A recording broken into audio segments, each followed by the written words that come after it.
It is I, Hewlett, David Hewlett, old man Hewlett. A little late to the Burn and Learn today, I must say.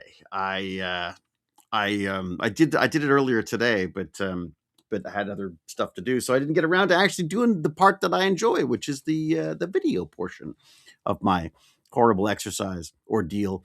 So, same thing again, the usual. Did my rowing for 33 minutes or whatever it was.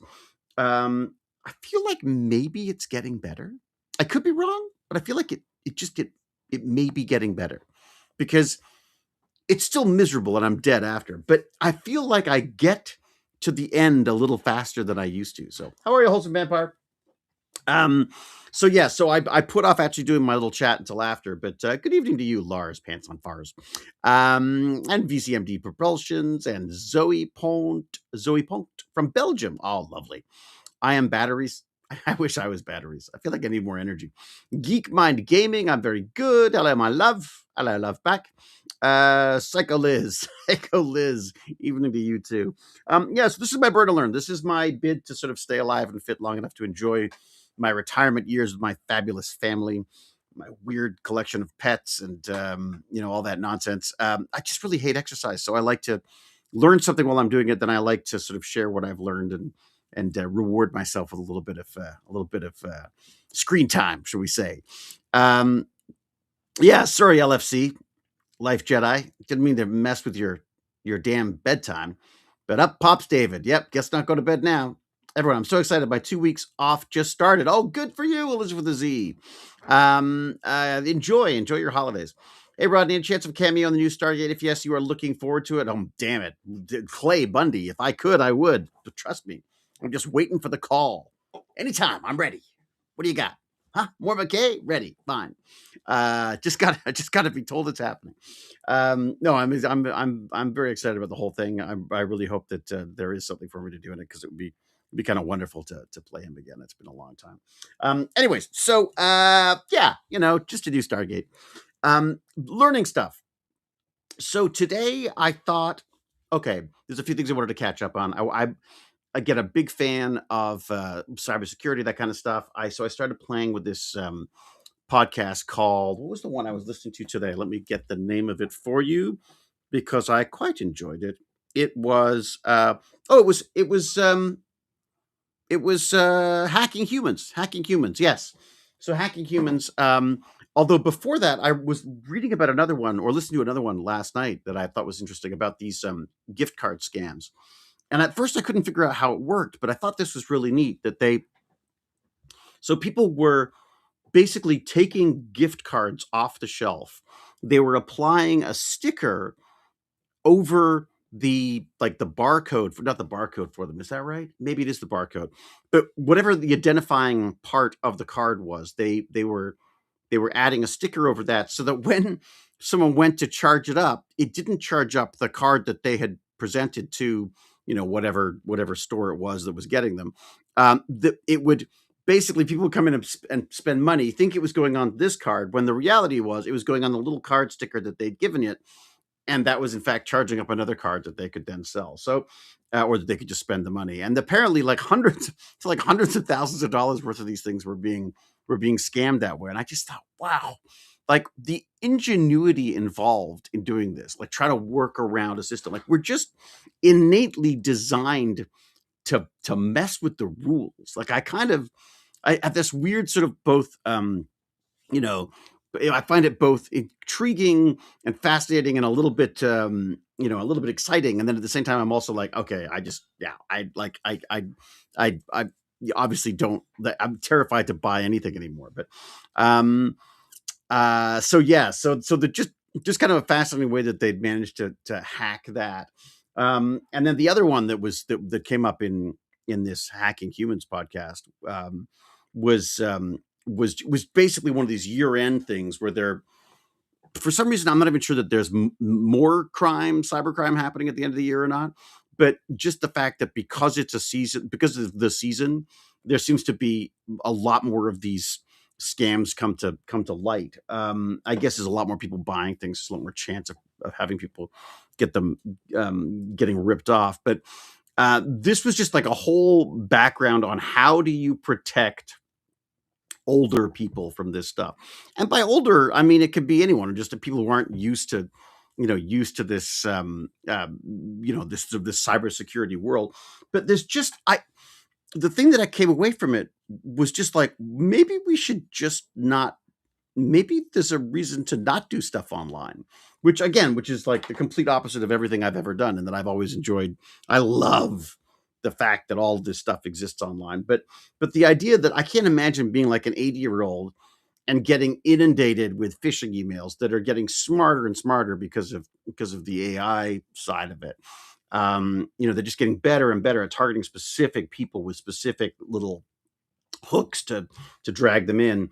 They've got, there was this horrendous story about, apparently people were like going to the like going to the press, listening to all what's going on, finding out who's had people kidnapped, like who's missing a family member of some sort, and then scamming them by pretending to have the person that's being kidnapped, which just seemed like evil beyond evil, like just absolutely horrendous. So literally, someone has really been kidnapped, like someone has really been taken for them, or ransomed, or is missing, or whatever. These freaking scams will target those people, will target the family members of the people who have lost someone, or are potentially in negotiations or whatever, or maybe there's just someone who's just gone missing, and years later they get a freaking email saying we've got your son or whatever, and send us this information. And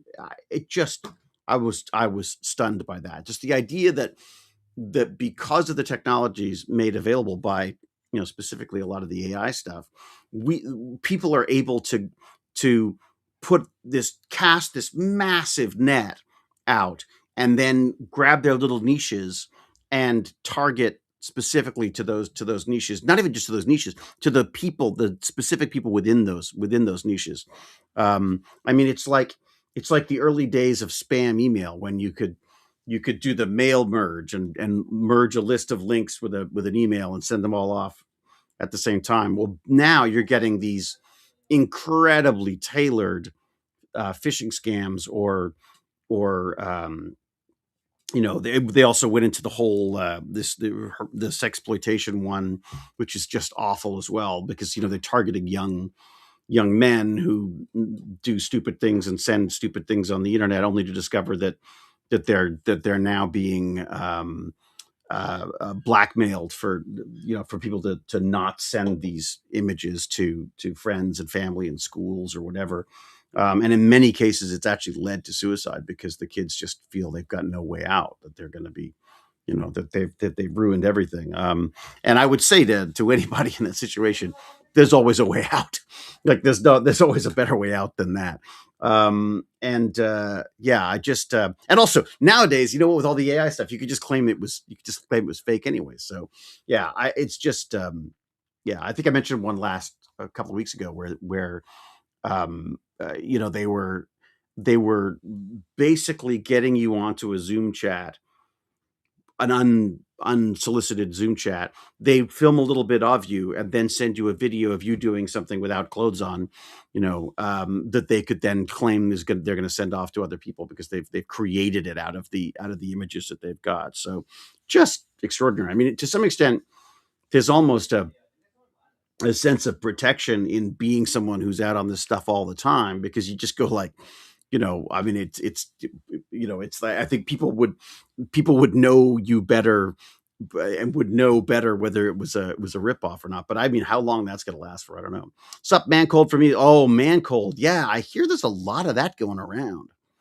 There's a lot of people out for the count, including my little niece, who is in Greece and is sick in Greece, which just sucks. Imagine going on a nice vacation and then getting stuck in bed because you've got a freaking horrible cold of some sort. Anyways, Dave, please come back to Stargate. We need Rodney. Tim Prater, I will if I can. I will do everything in my powers to make it happen without blowing up too much of a solar system. What else you got there? I never said it was, I'm not bothered about it. What it is, I'm just not a fan of it.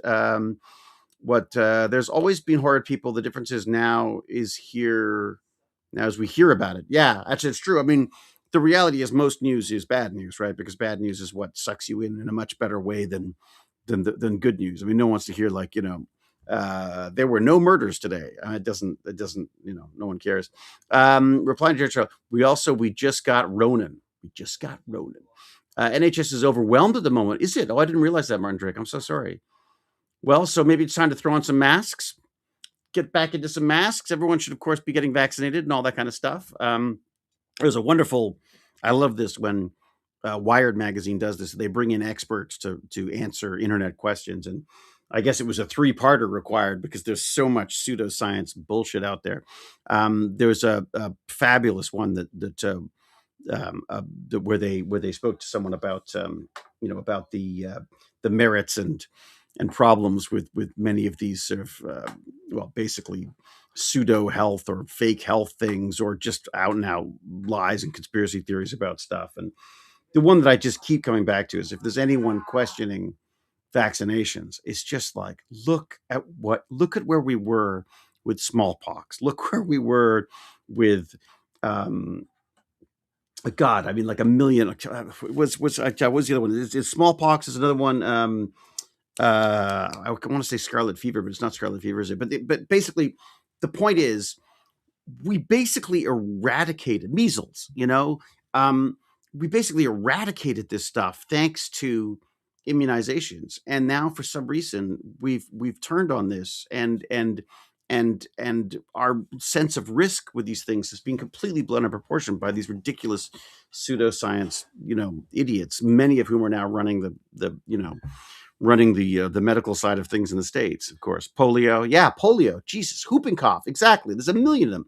It's too many to name, and I couldn't name one of them. Everyone's been sick. I've just been trying to rest as much as possible. I think I made it. Oh, that's it. That's it. No, I'm fine. And then that's it. There are 3D printing fake covers for ATM to store your info. Yeah, those are amazing.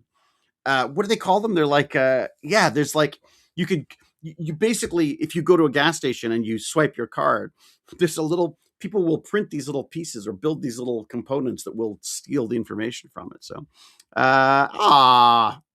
Karina can't sleep and she's in Sweden. And I popped up. It's true. There you go. Well, now you're not going to sleep at all, right? I won't be long today, by the way. So that's good. School's out, so I'm out of danger zone. Ooh, that's true. There you go. Although I always found that, like, I was totally fine during the convention, and then it was after the convention and all the fun traveling was over, and you got home that your system went, and that's when it all fell apart. So. Credit card skimmers, indeed. Stopping by to say hi from Alberta, Canada. Big fan of yours, Alberta, Canada. Alberta has some seriously cool dinosaur fields that I would very much like to visit. So thank you, Braid. Welcome. Thanks for coming by. A Merry Christmas to you too, indeed. Someone praised me for not getting the chickenpox vaccine. It wasn't invented until 20 years later, after I already had the disease. Ha. Yeah, the chickenpox vaccine, I don't think they're big on that in England, are they? I'm not sure. Do they vaccinate in England for that? We have chickenpox vaccinations in the States we did. I don't know if we have them here or not. We never did either. We just, we ended up just getting it. I live in a tiny fishing village on Newfoundland, the South Coast. 20 people, no cars or roads, spotty internet and cell phone. And it's so easy to get away from the rest of the world when I want and don't miss it one bit. Oh, Julian Casey, I'm frankly jealous. That is amazing. I mean, as long as here's the thing, Julian, I just want to make sure, as long as I have internet when I want it, that's fine. But yeah, the rest of it I could happily lose that. Convention crud. I always called it the con flu, because I'd always end up with the con flu. Hello from Mauritius. Oh my God, Ruben Pillay. Mauritius is one of the most magical places I've ever been.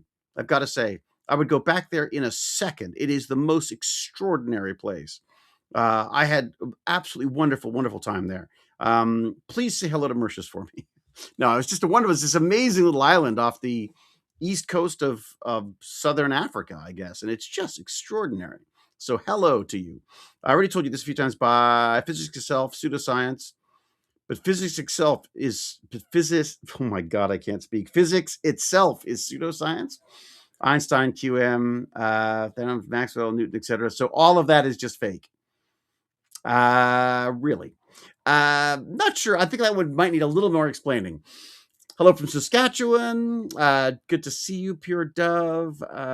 Is that called jet lag? Jet lag. Yeah, that too. What else we got? Let's write this somewhere else. I had the disease in the early 70s. You are looking very Canadian or Michigan. Yeah, it is. It's the plaid thing. It's funny. We do this little boys chat every week where myself and my friends, we've been doing this since the pandemic. It's wonderful. Our friend Bill got us doing it. And we all get online together on a Zoom chat and we all connect every week. And it's not always everyone, but there's like 7 of us and there's, anywhere from 4 to 7 of us there at any one go.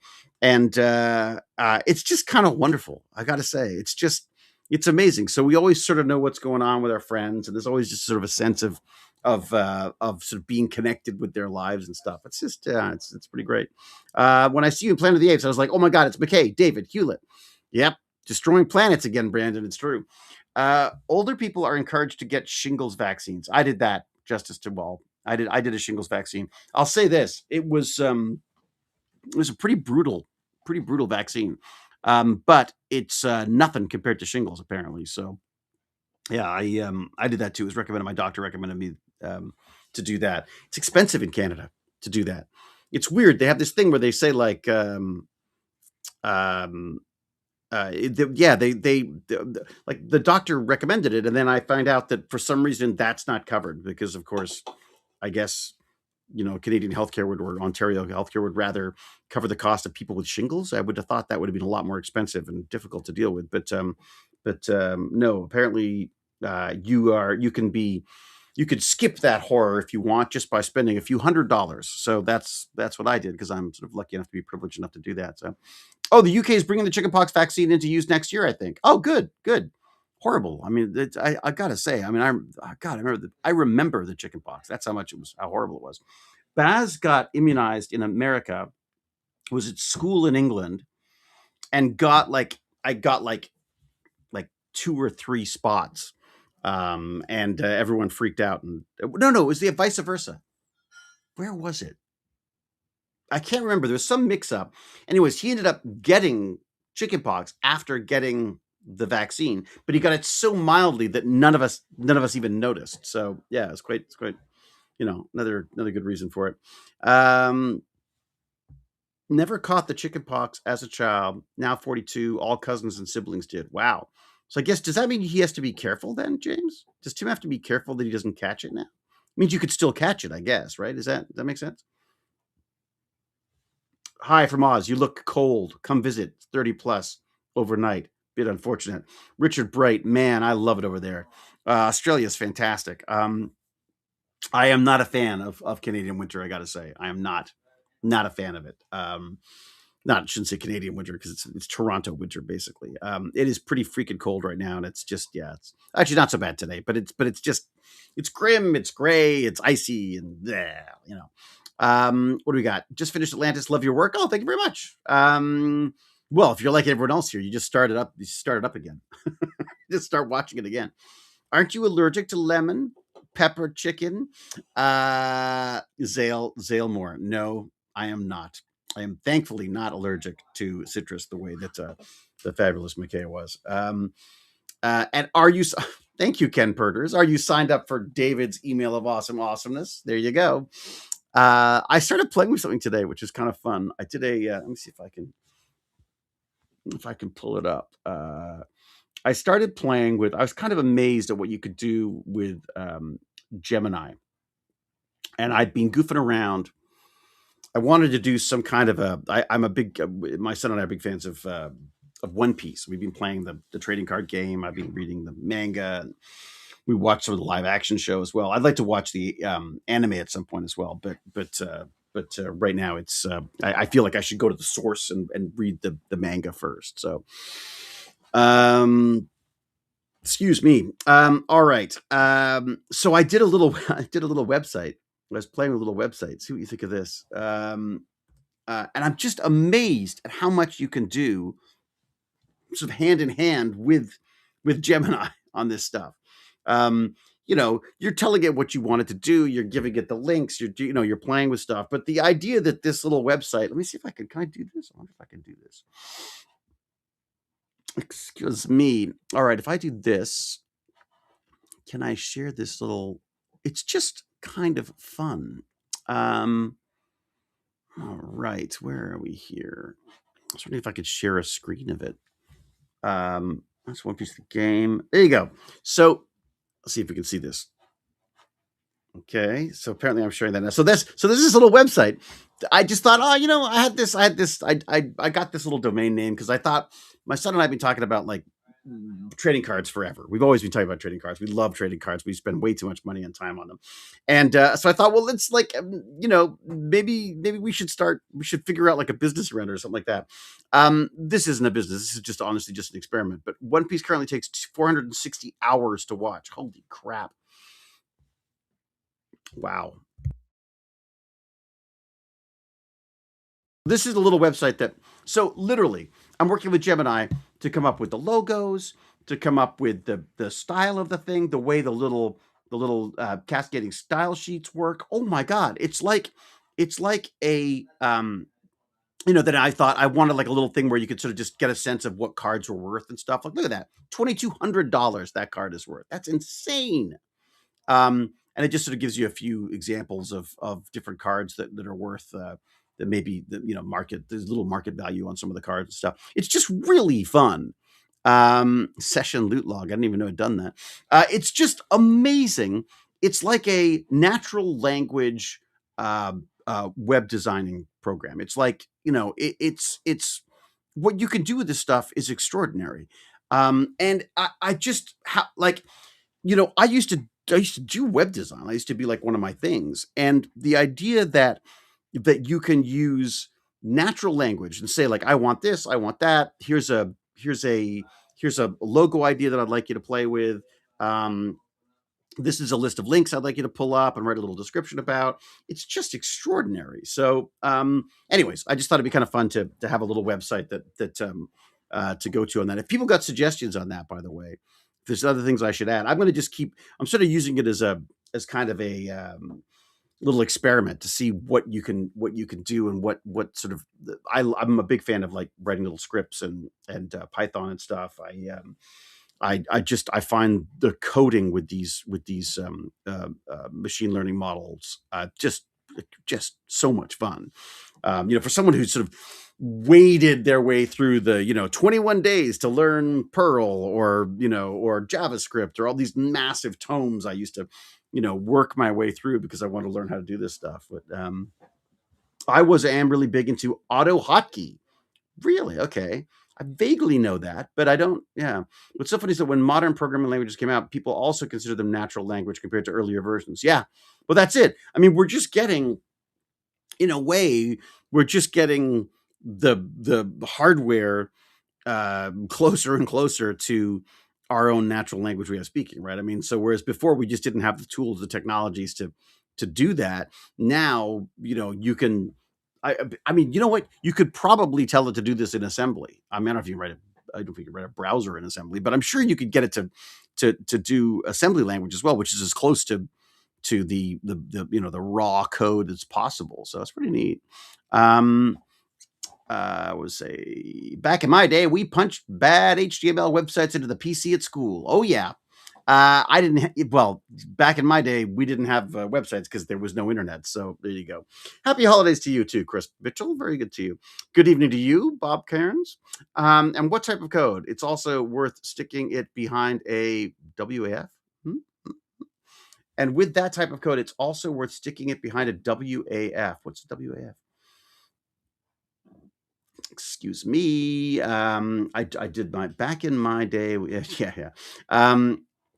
David, it's not the hardware though. It's another level of abstraction between the bits and what the humans are inputting to the machine.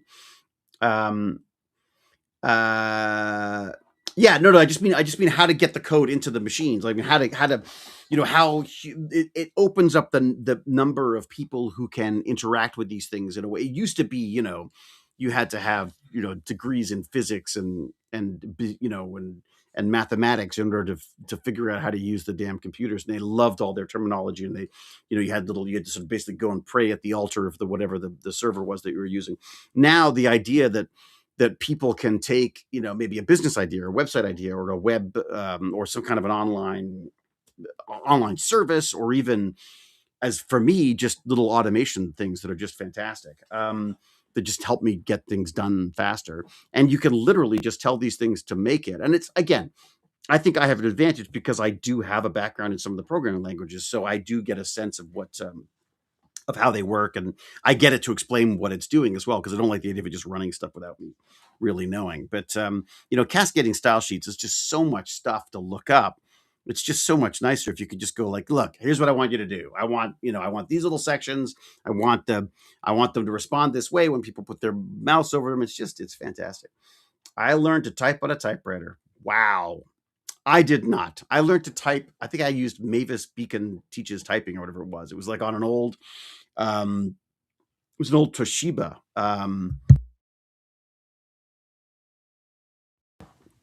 Yeah, it was an old Toshiba. Was it an old Toshiba? Yeah, it was an old Toshiba, and it had an LCD screen. So it was that weird liquid crystal screen. It really didn't do images other than like ASCII text.